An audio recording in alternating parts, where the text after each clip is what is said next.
Shit's getting real in my house. It's the motherfucker. Yeah.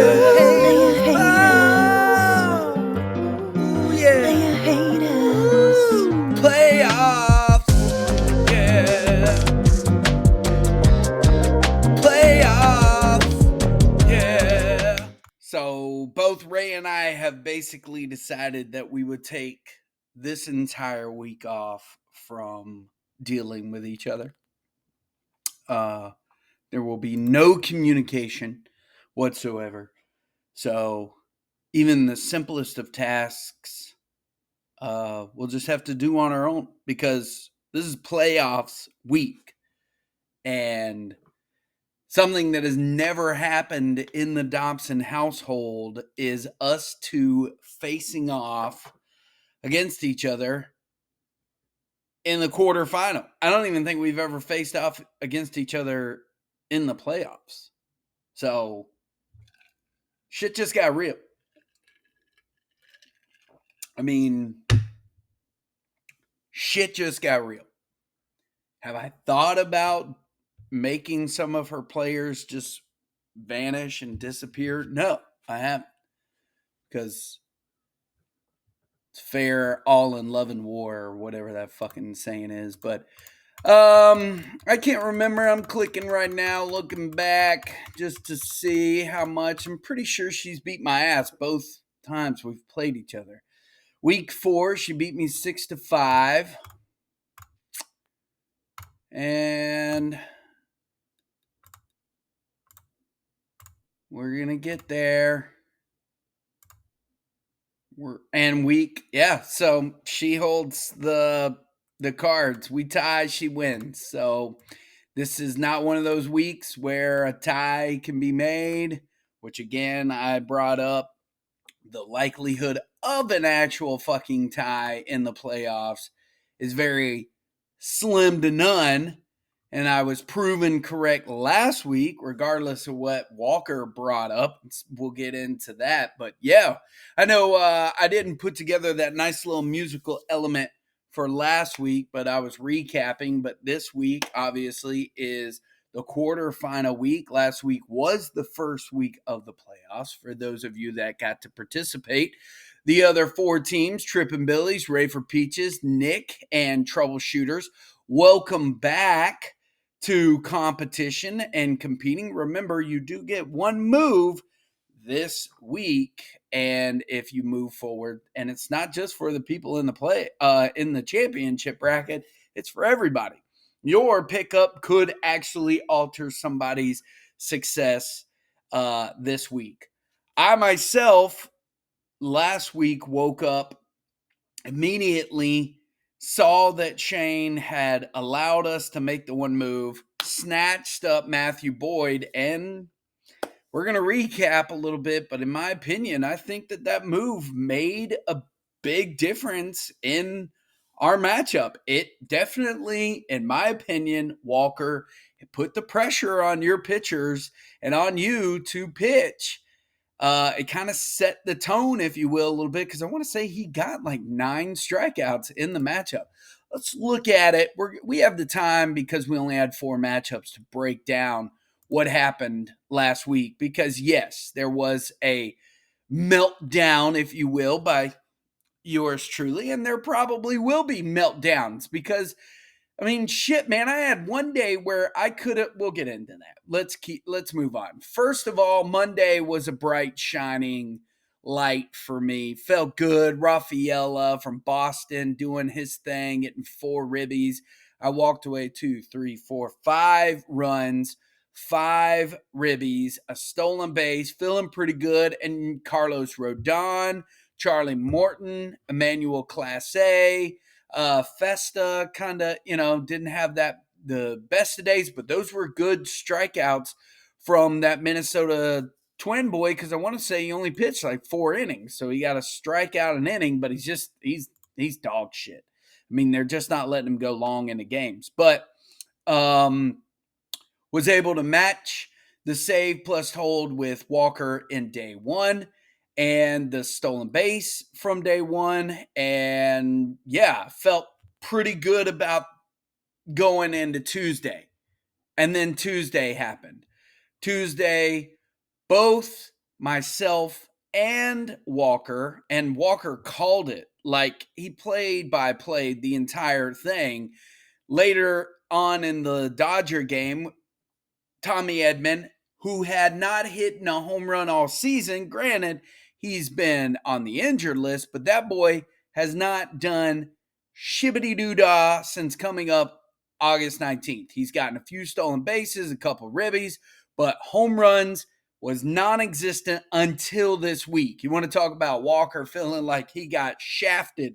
And what's crazy is I would play Edmund over Volpe and probably will for the remainder of the season because I find Volpe to be the scum of the earth. He is never going to be Derek Jeter. He will find his way outside of that Yankees uniform. Mark my words, because he is not going to live up to the hype that he possessed. But anyways, Zach Neto, and Jock Peterson crank out some home runs and just start driving the stats through the roof. But Michael Harris missed or was left off with 2 home runs, and then I equaled the stats there. And then of course he has Pablo Lopez doing things. Yamamoto is back.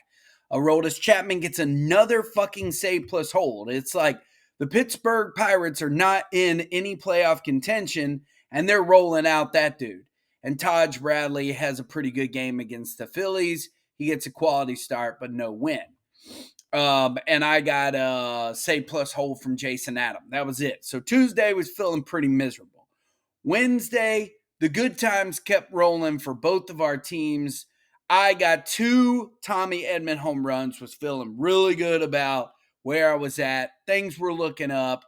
Left a Nick Castellanos home run off the bench. If you were paying attention to baseball last week, Nick Castellanos and your Seta, the Tampa Bay Rays relief pitcher, hits him in the back after he just imploded. And the next day, Nick Castellanos' first pitch against the Tampa Bay Rays launches a 2-run home run out. And I want to say that ended up being the difference. Well, 2 of the 3 runs, and he ended up coming around to score later in the game to have the game winner. He has blips. That's it. He has blips. But Matt Chapman, Ryan McMahon give him 2 more home runs. He gets 6 strikeouts from Michael King.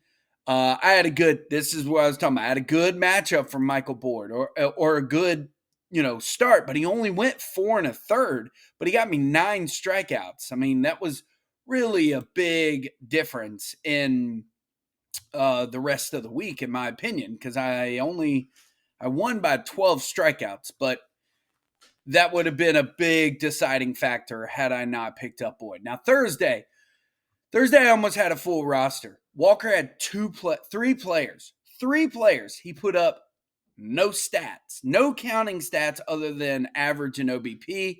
And if it weren't for Brent Rooker, that would have just been one shitty ass day. Nothing from Naylor, nothing from Rafaela. I was blasting Volpe that day for that matchup because not once, but twice, 2 outs, and that fucking asshole, bases loaded, can't lay down a fucking single to save his life. It's like the good Lord gave him 2 moments to shine to end that game, and it had to go into extra innings because of how fucking terrible he is. He is dog shit. Okay? And look, I'm talking all this mad crazy shit about him, and like last week, I spoke all that shit and it spoke it into existence if Shane, would have it. But for a day where I could have really put together some good numbers to try to distance myself and feel a little bit better about going into the weekend, that didn't happen. And Walker didn't have, he had an okay day from Gavin Williams, and then he got another save plus hold from Devin Williams, the Milwaukee Brewer pitcher. And Friday came around. That's when things started to look like it was leaning more towards Walker. He got a Brandon Nimmo 3-run shot. He got some stats, but I was able to match him with some Guerrero stats and some steer. But again, he was doing good with pitching. Eflin, I mean, I don't know what happened with Baltimore, but you can't muster 2 runs against the Detroit pitcher that was on the mound that day. And Schwellenbach looked really good against the Dodgers. So that felt, like, all right, that's a win for me that day. And then Saturday is when it basically fell apart for Walker. I mean, he did not put up hardly any stats. I want to say he ended the day with just 3 runs, 2 RBIs, and I was able to distance myself with 7 runs, 9 ribbies, and a stolen base.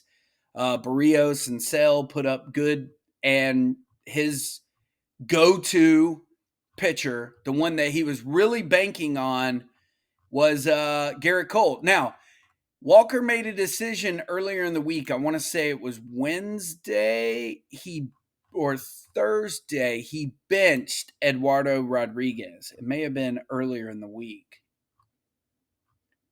Oh, he benched Gavin Williams. That was 5 strikeouts. And Tuesday, he decided to bench. What day was it that you benched him? My God. Are we there? I know it wasn't Monday.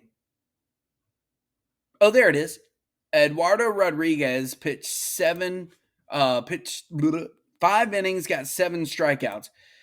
And he also benched Gavin Williams, got 5 strikeouts from them. It's 12 strikeouts. Would have taken that category. The ERA was his at the time, so I understand the logic there, but he ends up losing it with Garrett Cole's just implosion on Saturday. And I think that was really what did him in, is once Garrett Cole had just rose that ERA up, it really gave me the ability to be able to bench some of my starting pitchers in Festa and Charlie Morton. Charlie Morton had a good game. He got a quality start. But at that point, I had already pretty much locked up everything else. Had it not been for him moving Taj Bradley within probably an hour before first pitch, I would have left just about every pitcher off the mound or out of my starting lineup. But I figured maybe Garrett Cole wouldn't have had the same, or Carlos Rodon wouldn't have had the same results as Garrett Cole, and I was right. He got the win. 5 strikeouts. Taj Bradley got him 6 strikeouts. Aroldis Chapman got him that save plus hold, and that was really the difference factor. I want to say that Matt Strom, he picked him up earlier in the week, and he got him a save plus hold on September 11th. And that really, that won him that one stat, was that pickup. So again, I reiterate, go back to earlier, your pickup that you make could be the deciding factor, whether it be just for a score or whatever. But we would have tied there, but instead he was able to take that. But I'm not going to lie, I was a little concerned and worried in the middle of the week, especially on Thursday when I couldn't do anything. It looked like, he was going to compete with me in average and OBP, and it was going to be another one of those moments where Rally Monkeys, because of their pitching staff, gets to just maintain the status quo that he has had, where pitching is going to win this thing for him. I think talking to Walker, the biggest thing that from his season is he didn't really care too much for Freddie Freeman. Again, Walker, just talking to you, good player, but my God, did he not do anything for you? And nothing. Like, he did absolutely nothing for you. He got you a stolen base and a run and an RBI. He has been quiet behind the plate, and for the weeks total, your biggest contributor was Brian Reynolds. Honestly, he carried your batting average with a 435. You got good stats from Brandon Nimmo, but other than that, you had nobody hitting really well. I mean, and you got the home runs, but for me, it was really a balance between Edmond and Rooker that kind of carried my team to victory because they were the ones that put up the most home runs and the most RBIs. And they're both, I was not really, I don't know where these stolen bases have come from for Brent Rooker. He's only got 10 on the season, but he got 2 last week. Um, but yeah, I mean, again, you look at Volpe, he did absolutely nothing. He gave me a 0 average and 1 run. I mean, he's just trash. So, but yeah, Walker finds himself in the position to fight for 6th place. Now, the more interesting matchup was between Josh and Jason, and this one, it saw Sunday really dictating the outcome because if Iglesias comes in and gets a save plus hold, the score's a little bit bigger. But one stolen base on Sunday um, decided the game, and that was a Nico Horner stolen base for Josh. Xavier Edwards came in, grabbed the stolen base to tie him up. And I believe, if I remember reading the dialogue correctly, Josh held the tie breaker between the two of them. And this one was going to come down to that tie that I, had said. But Josh's team just went really crazy offensively and put up big numbers. And he was a little concerned that he would be facing off against Walker after having such a big offensive week. And quite frankly, I mean, look how close it was. Looking at Monday and Tuesday, both of these teams, Jason's feeling pretty good. Got the home run, got 5 ribbies, had good pitching stats from Detmers and Skeens. And then you go into Tuesday. That's when Josh kicked in a little bit. 3 home runs, 7 ribbies, got a home run from Rowley. Muncy, I remember Muncy, remember him. Lane Thomas got him one.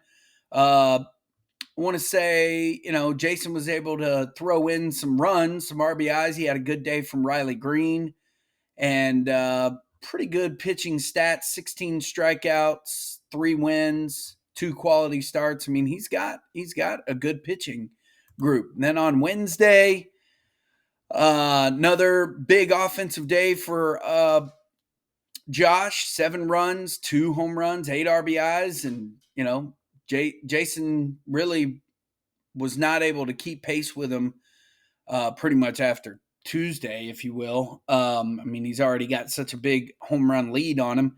And Cody Bradford didn't do him any favors on Wednesday. And then Thursday rolls around. Big off day. Would have been a really big opportunity because Jason had the more batters.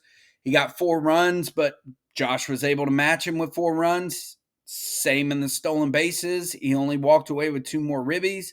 And Jason didn't get a quality start and a win, and Josh did. But pretty much between the two of them, they had about the same pitching day on Thursday. Friday, again, another big day home run wise for Josh. 3 home runs, 7 ribbies. And pitching wise, Josh was let down by Kanak against the Braves. And then Saturday rolls in, another big day, another 3 homer day for Josh. Gosh, I got something in my eye. Something just flew underneath my contact. That sucks. Shit. Sorry, everybody. My bad. Had to fix that real quick. Josh was the only one with really any pitching stats to walk away with. And then Sunday came, and it was all coming down to one stat. One stat. He got, he being Jason, got some home runs, 3 homers from his team. And it came down to one stat, and it was stolen bases, and it went Josh's way. And that was it. The save plus hold would have obviously been a deciding factor, but Raisel Iglesias fucked that up. Oh, Raisel is on Jason's team. I thought he was on Josh's team. Huh. So sorry about that. Jason could have probably tied it up and again possibly won the victory had Rysel not fucked it up, which again at that time when he came into the game it was 2-2 anyways. Again, no understanding in the world why you bring in your ace in a tie ball game. But you did. Brian Snicker, Jesus fucking Christ. So the other two matchups in the consolation bracket were Hitman versus Brian. Brian will move on and face Nick this week. I won't break down all the things for those guys, but another a big offensive week for Hitman. He got 10 home runs, 36 ribbies, but it wasn't enough for him to take runs. Brian took that, stolen bases and average, so they split the batting stats, but Brian took every single one of the pitching stats, saves, ERA, strikeouts. I mean, he took them all because Hitman didn't make the limit. Okay, I'm reading that. I guess he didn't set his roster for whatever reason. I don't know, but it sucks that Fernando Tatis is not, involved at all in any sort of. He came back to life, but he just will not be there.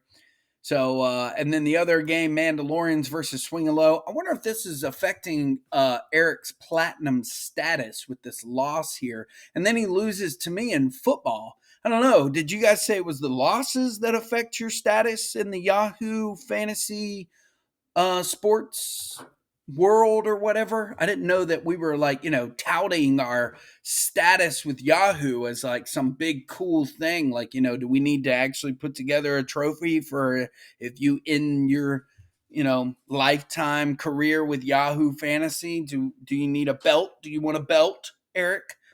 Because, woohoo, you and Shane, you got platinum status. That's so cool. But last week you lost to Mandalorians, and last week you lost to me in football, or you're losing right now to me in football. But, anyways, Eric was able to get two of the batting stats 33 runs, 8 home runs, 84 strikeouts, 5 save plus holds. Everything else went Mandalorian's way, and he walked away 6-4. I want to say it was Sunday that was kind of the deciding factor in terms of the score changing. 3 runs, a home run, 6 RBIs, and 3 stolen bases for Mandalorians. That's crazy. Yeah, that is kind of nuts. On a Sunday, you're tied in stolen bases, and then all of a sudden you lose it with 3 stolen bases. Bogart, Swanson, and Suzuki. Ugh, that sucks. But yep, Eric will now, I believe, take a break, and Mandalorians will face off against Jesus. So, yeah, let's see here. Is that how we're doing this? So now that we look at the consolation bracket, before we get into that, nope. Consolation bracket looks like this. Brian will face off against Troubleshooters, Jesus. Jason will face off against Rally Monkeys for 6th place. The Hitman will face off against. Why am I not seeing it like I want to see it? I don't understand. What? Let me look at it like this. Yeah, it doesn't say it. It doesn't say it like how I want to see it. Like, which place are you guys fighting for? So, Mandalorians is facing off against Nick. Hitman is facing off against Eric. Jason is facing off against Walker. We know that that's for 6th place. Brian is facing off against Jesus. I mean, you guys, there has to be a matchup for next week, right? Okay. So for 5th place is Jason and Walker. And Mandalorians and Nick will face off. Brian and Troubleshooters will face off. And the winner of that will be trying to get that can of beans. And for the 11th place, Eric will face off against Sean. So, yep. So there you go.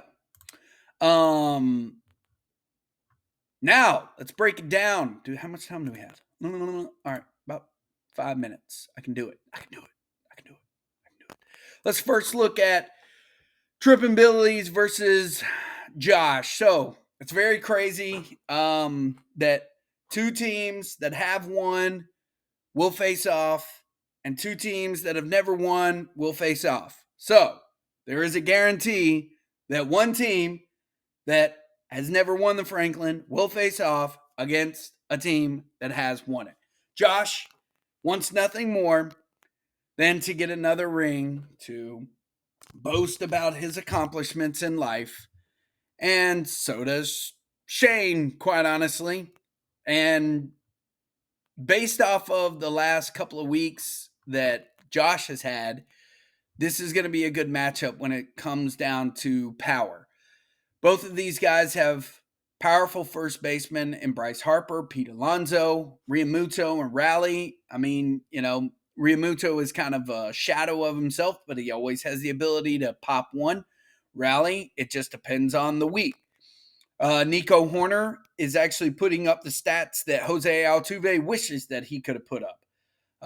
29 stolen bases, not so much in the power area is one Nico Horner, but Jose still is able to, he's ranked 27th. Third base, these guys both have kind of aging guys at third in Nolan Arenado and Max Muncy. Max Muncy, he is what he is. He's not even going to make his weight in hitting, but here's where the shortstop, Trevor Story, he's come back. He's put up, okay numbers, I guess, if you will. Home run, some stolen base, went 3 for 4, but Gunnar Henderson is the, big one. What I love about this is both of these guys will get to throw shade at each other with questionable trade acquisition players, Gunnar Henderson and Shohei Ohtani. But we won't mention that.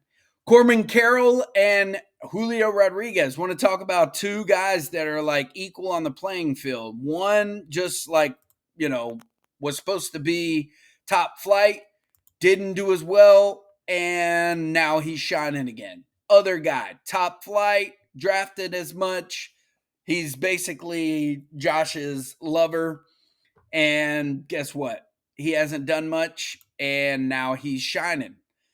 Wyatt Langford is not going to match up to Aaron Judge right now, but he has moments. Lane Thomas is, got the speedy outfielder, 32 stolen bases. So does this Fitzgerald guy, 17 stolen bases, and he also hits for power. And then this is where you lost me. Shohei Ohtani is going to destroy anything that CJ Abrams is going to be able to do. He's more powerful. He steals more bags. But the Spencer Horwitz as the only bench bat, he doesn't steal, but he's doing pretty well for himself. But he, being Shane, has Springer, Holiday, and Berger. How ironic. Josh drops the Jake Berger, and Shane goes and picks him right up. Man, if it comes down to one home run and it's a Berger home run, Josh is going to lose his shit. Pitching wise, Freddie Peralta, Zach Gallen, is it Christian Sanchez? Yeah, Christopher Sanchez. Justin Verlander, Andrew Heaney, Knack, Webb, Brown, Miller from Seattle, Evaldi. This is pick your poison, guys. This is going to be an interesting matchup for you two guys. It's hit or miss. You both have some aging pitchers on your team, and Verlander and Heaney, and then and Scherzer, DeGrom. But this one's going to be interesting for sure. It's going to be up for grabs in the pitching stats, in my opinion. And I haven't even had an opportunity to break down Ray and I's matchup, and I have literally 1 minute. So I'm going to stop here, and I'm going to finish up in just a second, because this is championship week. This is quarterfinal week. This decides who goes on and plays for the Franklin. So stay tuned. We'll be right back. Are you tired of all your papers getting so confused and lost? And you always have a problem trying to keep your papers together? Introducing Winline Stapler. Winline Stapler. So all you do is you put the metal thing in there, and then you put this thing to go, and you click and click. Winline Stapler changed my life forever. I love Winline Stapler. I would always keep all my papers together now with my Winline Stapler. Wingline Stapler. Pick yours up today at all Targets, Walmarts, Walgreens, and online at Amazon.com. Wingline Stapler. The best stapler out there on the market. I swear to God. And we're back. Thanks for hanging in there with us. I know, championship week. I got to break down Ray and I's matchup. Again, mentioned it earlier. I don't think this has ever happened. And if it has, I've forgotten about it because I lost. So, or if I won, I didn't win the whole thing. So, the wifey, we basically ended the season with the same exact numbers. I believe that she was probably put at second place because of our how we matched earlier in the season. I don't know, but if I'm a game and a half back and she's a game and a half back, how the fuck does that check out? But when you look at it, I had 143 wins, she had 142. I had 102 losses, she had 101. She had 21 ties, I had 19. So her two more ties is what decided, that she was better than me. But here we are. So let's break it down. Ray and I, we have matchups playing this evening.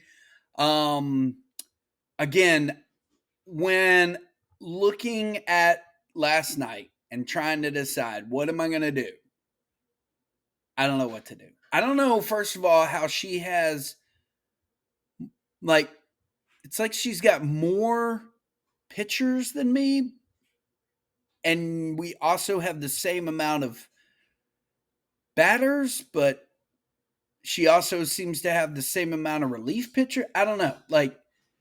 I know I have Puck, who is one more relief pitcher than what she has. So, okay, that checks out. She's got 9 pitchers, but when I did the numbers, she's got 11 pitchers that are supposed to go this week.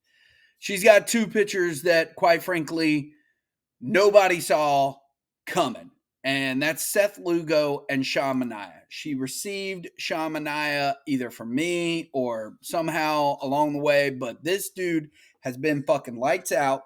He has really not had a bad game. He's carrying a 3.35 ERA. He's got 11 wins, 171 strikeouts. His last matchup was against the Toronto Blue Jays.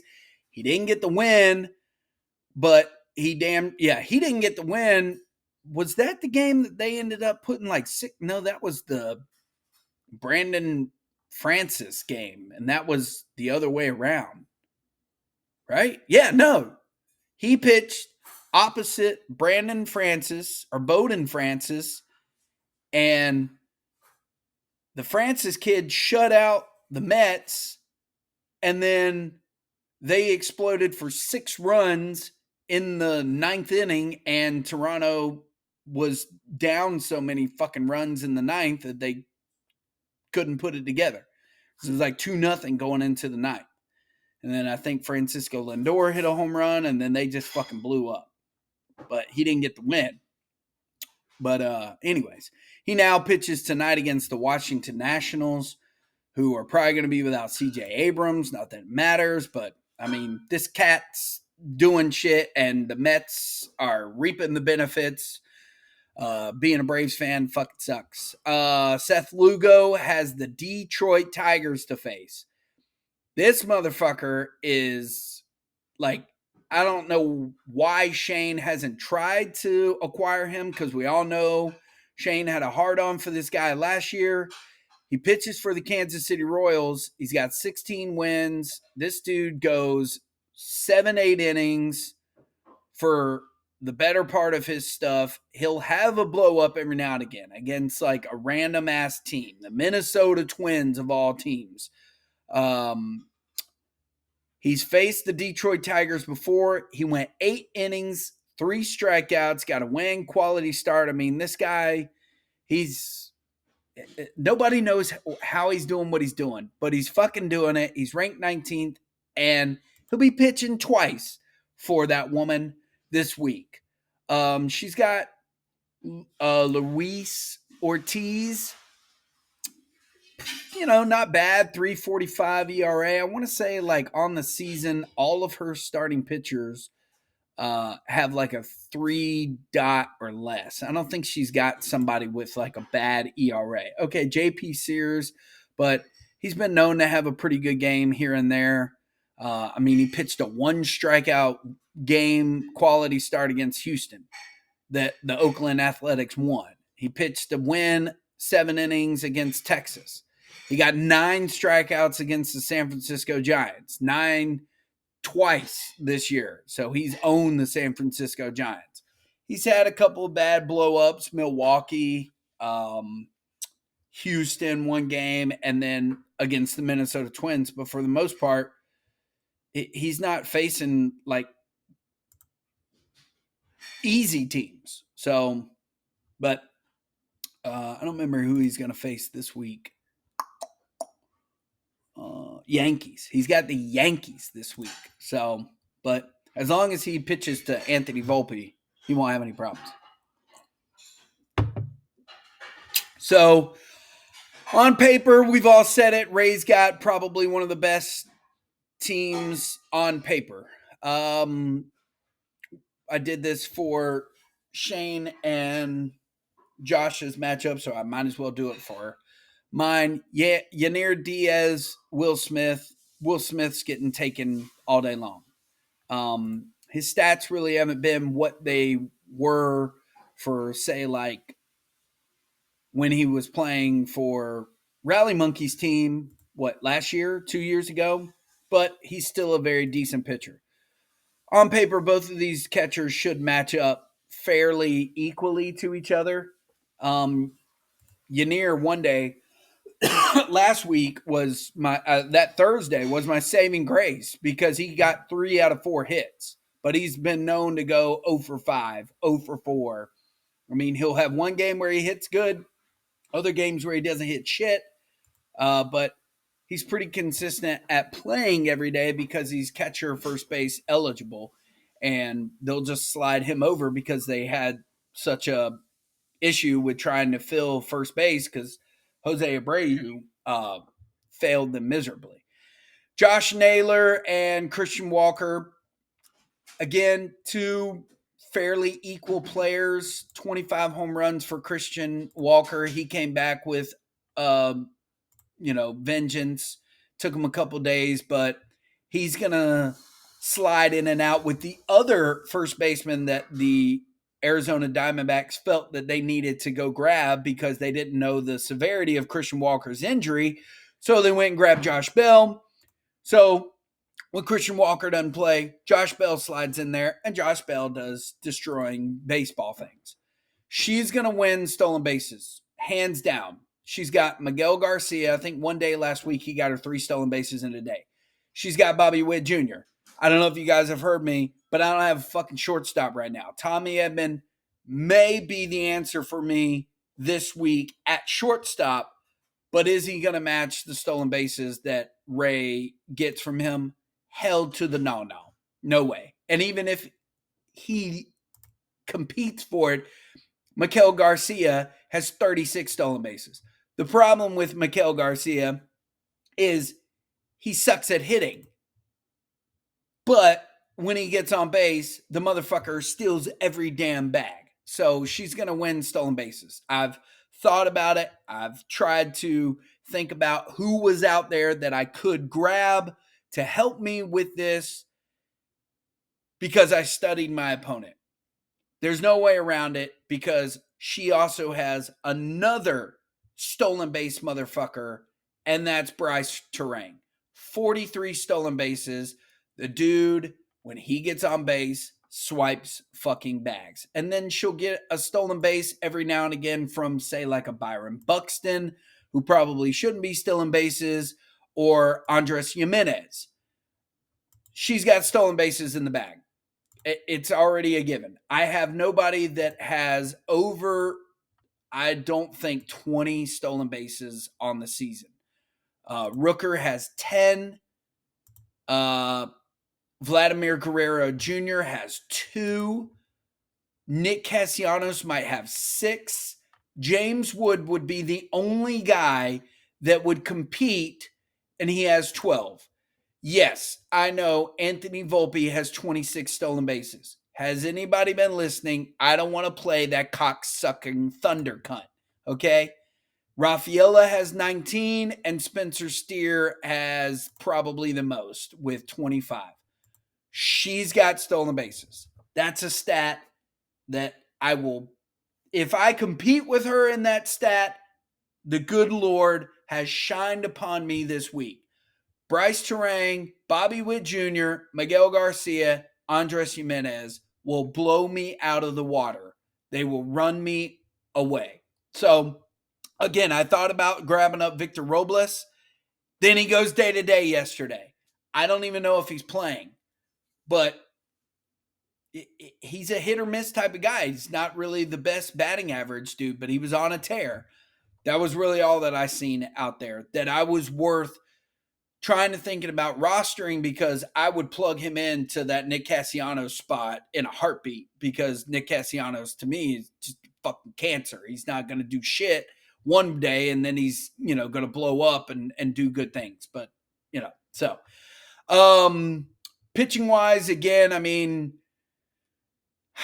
where am I going to get my stats from? I have not seen a save plus hold from Ryan Helsley in some time.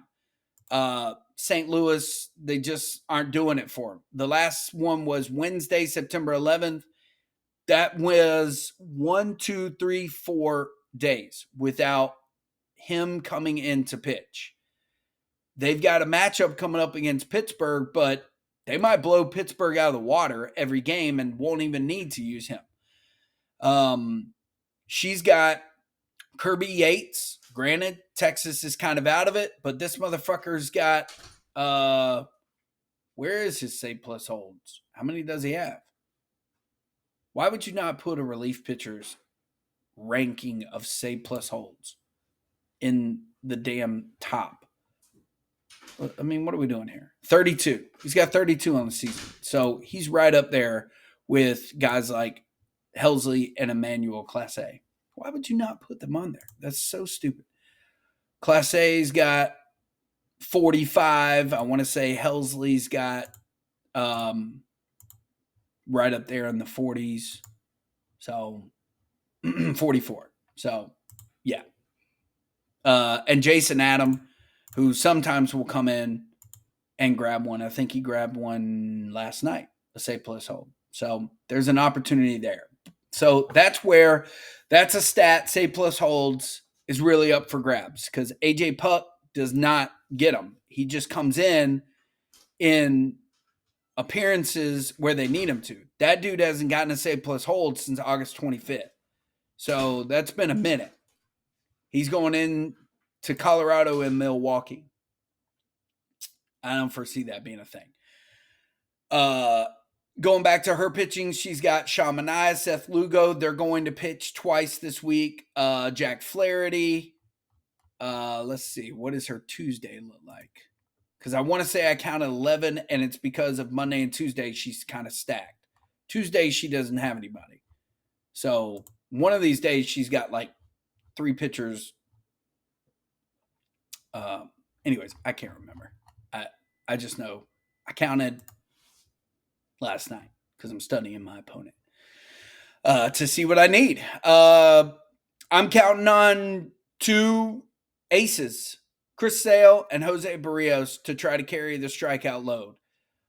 For the past couple of weeks, I've been able to compete in the strikeouts with pitchers, racking up some good numbers. I've also gotten strikeouts from those relief pitchers.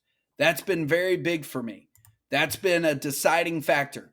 If they can come in, get 2 strikeouts, get 3 strikeouts, get a strikeout, just get me strikeouts every day. If I can piece together at least 3, 4 strikeouts every day, those are numbers that are helping me stay relevant in the strikeout department. The ERA and the whip, those guys are also helpful for me there. So, but again, I'm not going to get a win from a guy named Festa. And you can get wins from your relief pitchers, but they're very far and few in between. And you can't really rely on them there. Schwellenbach has been a godsend for me, probably one of the best waiver wire requests that I have had on the season. And he did well against the Dodgers. How well will he do against Cincinnati remains to be seen. So pitching is going to be really where her and I do the most battle. And like I said, I can't tie her. One of these crucial stats, stolen bases, in my opinion, are not up for grabs. It's going to be a power and average OBP type thing, in my opinion, and save plus holds and probably strikeouts. Those are going to be where the stats are going to come from. She starts today off with 2 more batters than me. I don't have a catcher, third baseman, or a utility. She's got a util and no third baseman. So she doesn't have a third baseman. So again, she's starting out with 3 more people than me.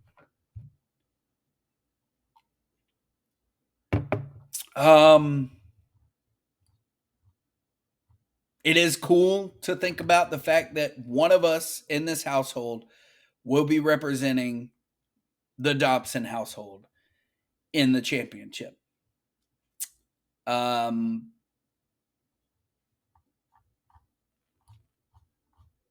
we're going up against somebody that has won it. Jason, I was really pulling for you because I thought it would be a cool narrative to have 3 against 1. And it's not the case. But it will be 1 versus 1, one previous winner versus somebody that's never won the Franklin before.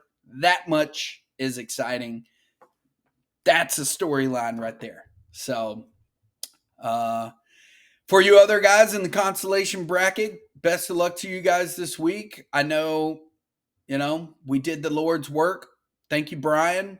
Hopefully you'll get another opportunity, another crack at facing off against the former champ. And I know Nick probably doesn't want to see you, but you have your own matchup to face off against Jesus this week. And let me tell you, Jesus has a very strong team. And it's really cool to, see that you guys are still playing and still adding players and making this thing worthwhile. And you're chasing that can of beans. I can't remember who won the can of beans last year. Was it Walker? I think it was Walker. Am I wrong? I can't remember. Let's look real quick. We've got time. Let's look. 2023 season. I love that. Just switch there. So last year, let's recap last year real quick if we can.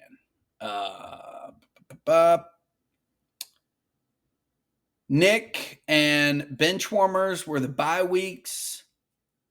Fernando, Eric, Shane, and Walker faced off.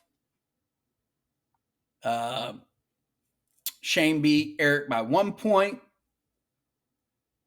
Walker beat Fernando 9-1.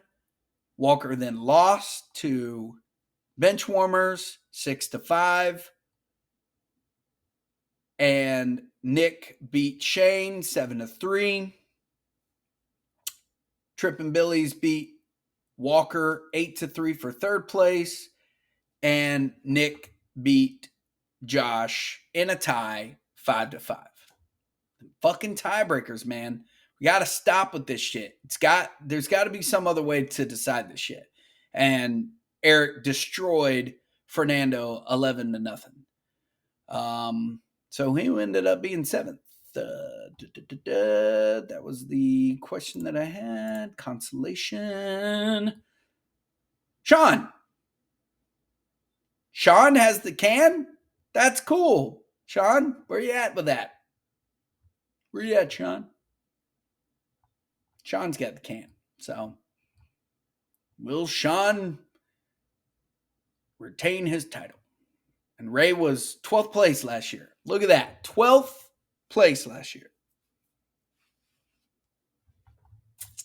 Let's see real quick. I want to see one more thing. Because a lot of people have, I think Ray and I have made the most trade, or Ray has made the most trades with me this season. She acquired only Profar and Terang and Ramos from me. The rest, she has been pretty. She grabbed up O'Neill, who also is he just went on a home run tear. I acquired from her Devers, and that motherfucker ain't done shit for me in the past few weeks. And that's about it. I think the players that I acquired from her got shipped off. So, but anyways, here we are. I have wasted way too much of you people's time, and I hope you've enjoyed the show. And here we go. 4 teams left standing, and one will be trying to get a championship for the first time, and one will not be defending their title, but at least trying to regain their title. So, very interesting storyline right there. I like it. Hope you guys do too. We'll see you later. It's the motherfucker.